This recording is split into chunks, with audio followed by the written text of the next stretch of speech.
গরমকাল আসছে। এখন বিশেষ করে যারা বাইরে রোদ্দুরে অনেকক্ষণ ধরে কাজ করেন, তাদের মধ্যে কিডনি স্টোনের প্রাদুর্ভাব দেখা যেতে পারে। ভারতবর্ষের উত্তর ভারতে, পশ্চিম ভারতে এবং পূর্ব ভারতে পশ্চিমবঙ্গের বিস্তীর্ণ এলাকায় প্রচুর কিডনি স্টোনের পেশেন্ট আমরা দেখতে পাই। যাদের এর আগে কিডনি স্টোন হয়ে গেছে বা যাদের প্রথমবার হচ্ছে, তারা যাতে ভবিষ্যতে এই স্টোনের প্রাদুর্ভাব কমাতে পারেন, তার জন্য কিছু নিয়ম আমরা মেনে চলতে পারি। আসুন দেখা যাক সেগুলো জেনে নিই। কিডনি স্টোন তৈরি হওয়ার কতগুলো নির্দিষ্ট রিস্ক ফ্যাক্টর রয়েছে যেগুলো আমাদের জানা। এর মধ্যে কিছু নিউট্রিশনাল ফ্যাক্টর আছে, কিছু এনভায়রনমেন্টাল ফ্যাক্টর আছে। মানে আপনার খাওয়া-দাওয়াতে কিছু অসুবিধা আছে, জল নেওয়াতে কিছু অসুবিধা আছে, কিছু অসুবিধা আছে আপনার পরিবেশগত দিক থেকে। যারা খুবই কম জল পান করেন, তাদের জন্য কিডনি স্টোন হওয়ার প্রবাবিলিটি খুবই হাই।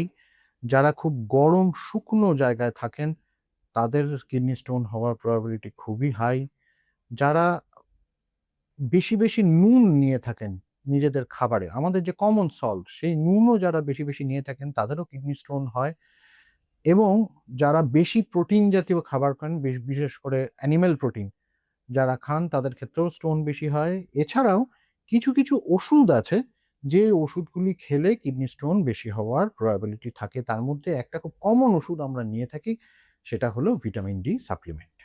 যাদের একবার স্টোন হয়ে গেছে তারা জানেন যে মোস্ট কমন দুটো স্টোন যেটা আমরা পাই সেটা হচ্ছে ক্যালসিয়াম অক্সালেট আর ক্যালসিয়াম ফসফেট স্টোন।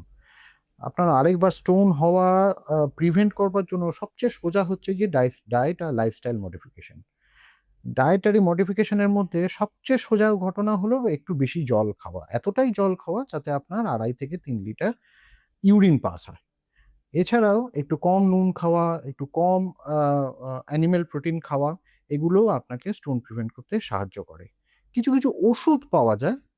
১ম এ মনে রাখতে হবে সাধারণত কোনো ওষুধে স্টোন গলে না। কিছু ওষুধ পাওয়া যায় যে ওষুধগুলো দিয়ে স্টোন ফরমেশন কমানো যায়। সুতরাং জেনে নেওয়া গেল কি করলে আমরা আরেকবার স্টোন হওয়া বা নতুন স্টোন তৈরি হওয়াকে বন্ধ করতে পারবো।